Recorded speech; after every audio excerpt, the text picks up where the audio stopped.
Walmart has come upon tougher times than expected in recent memory. Because the economy is currently crumbling, Walmart's failure is just a blip on the radar. What we've seen so far from the market turmoil is just the beginning of a series of losses for Walmart, American consumers, and our entire economy. Even a 1% drop in earnings at the world's biggest retailer can translate into billions of dollars in losses as the United States moves towards another recession.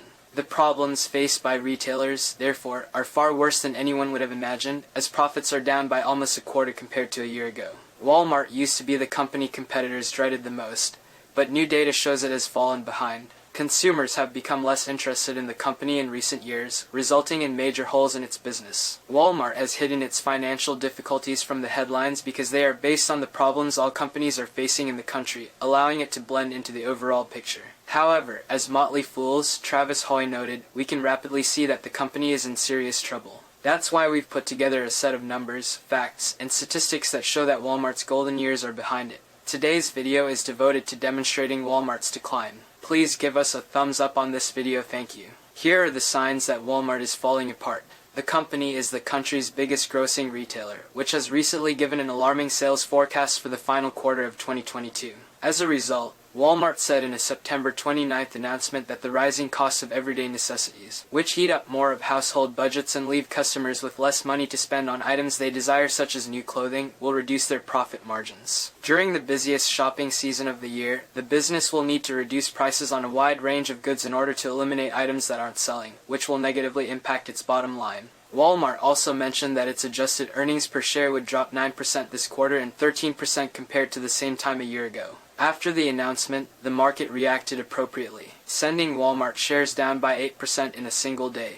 And even though it has since rebounded, the company remains close to this pattern's lows. Currently, Walmart stock is still below its 50-day moving average, which indicates that it is still struggling. It is also mired beneath the longer-term, 200-day moving average. The superstore chain has been struggling this year, but its recent poor performance in the market wasn't the worst downturn it has ever experienced. In May, shares of the company suffered their biggest one-day decline ever, dropping 11.7% after it released its first earnings report. The retailer's first quarter results were particularly poor, making it clear that its investors expected the firm to report $1.48 per share in profit, but it reported $1.30 per share instead. Investors are not pleased after retailer Walmart reported a 24% year-over-year drop in profit per diluted share, based on GAAP data. Walmart's operating losses were far from the news' most troubling aspect. Rather, they consumed $3.8 billion. Capital expenditures in the amount of $3.5 billion were included, resulting in a free cash flow of negative $7.3 billion for the third quarter, a time when the company hasn't reported operating losses in nearly 20 years. S&P Global Market Intelligence provides historical data, and according to that data, this drop took place more than 25 years ago. Walmart may suffer more financial losses in the future, according to an IBD stock checkup. Earnings have fallen by an average of 4.5% over the last 3 quarters, which is well below the 25% growth sought by investors. Investors foresee a 4% increase in Walmart's final quarter of 2022 sales, based on the fact that they have grown by 10% over the last 3 years. That seems so unimpressive. In other words, investors are viewing Walmart stock as a no-buy right now. During a post-earnings conference call last month, executives mentioned that the company had experienced cash flow problems since they had heavily invested in inventory in the first 2 quarters of the year, and the price of their inventory had risen due to inflation. The big issue was that the more expensive items they purchased this year weren't selling as rapidly as the company expected, resulting in a huge inventory glut. That's why Walmart has been canceling a large number of orders in recent months. John David Rainey, the company's EVP and CFO, said that the company was cutting back on electronics, home and sporting goods inventory and canceling billions of dollars in orders in order to realign inventory levels. The retail titan just issued a disconcerting warning for consumers worldwide.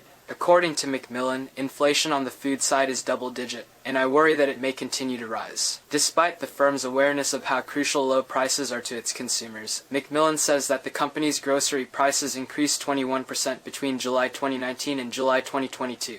Why consumers are shopping less at the superstore chain is no wonder. Walmart has been losing price wars with its competitors over the last couple of years, and this is not the first time. Basically, since its founding, price wars have been Walmart's game. The company was so good at this that it drove mom-and-pop stores out of business. The company was once the unrivaled master of low prices, but the struggle is not so simple today. On the other hand, the income statement of Walmart is full of real estate-related expenses for its big barking stores. Since e-commerce retailers operate their entire enterprise from the virtual world, they don't have to deal with those expenses. One of the things that used to define Walmart is its steady loss of edge as far as lower pricing is concerned.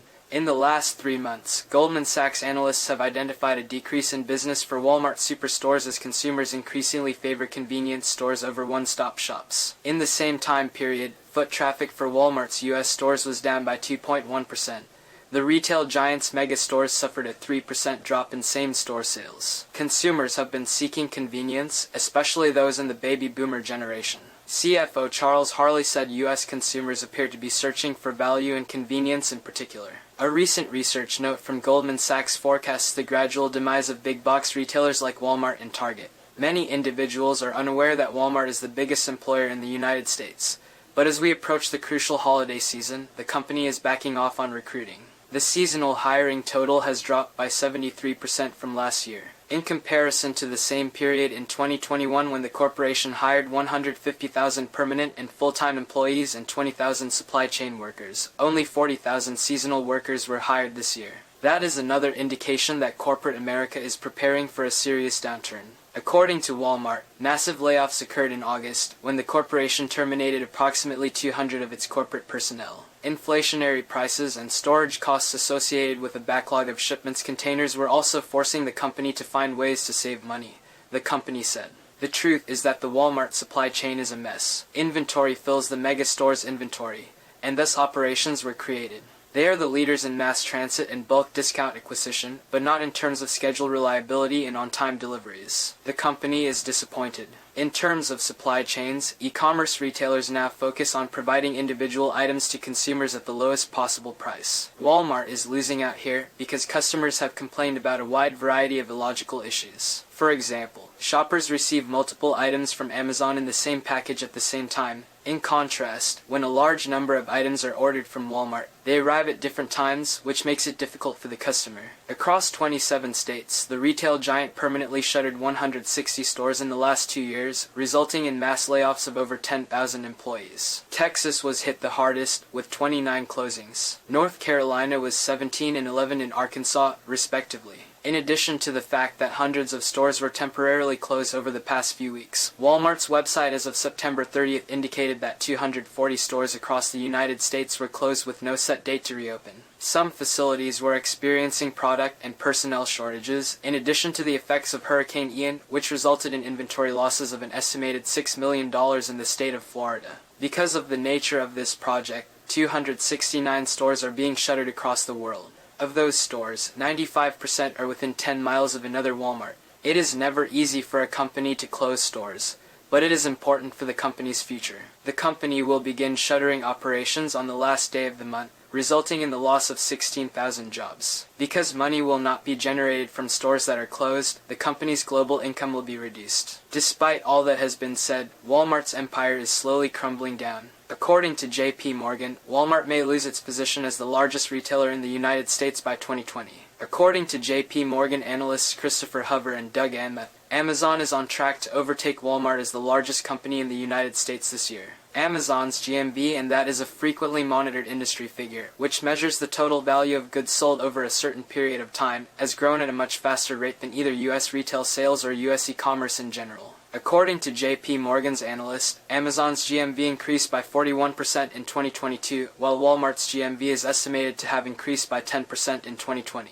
We believe that Amazon will become the biggest e-commerce company in the United States in 2022. In the last year, 20 huge retailers have reported substantial losses, revealing that their foundations may not be as solid as once thought. Walmart is the thermometer of the American economy. Even though Walmart's empire is in decline, it still sells a huge volume of items every day. When it misses earnings estimates, Walmart or the American economy might be weaker than anyone thought, or maybe both at the same time, says Howard Devanovitz, a well-known retail expert. While the economy is in decline, the world's most prominent merchants have not suddenly become stupid, says Devanovitz. He argues that the economy is turning south, not improving. As we enter another recession, The government and industry executives can do nothing about it, he explains. We have spent all our money and have borrowed all our money, so as the American consumer goes broke, so does the largest retail business in the market. Walmart's traditional business model is showing symptoms of decay in the US and abroad, which includes the biggest retail company in the world.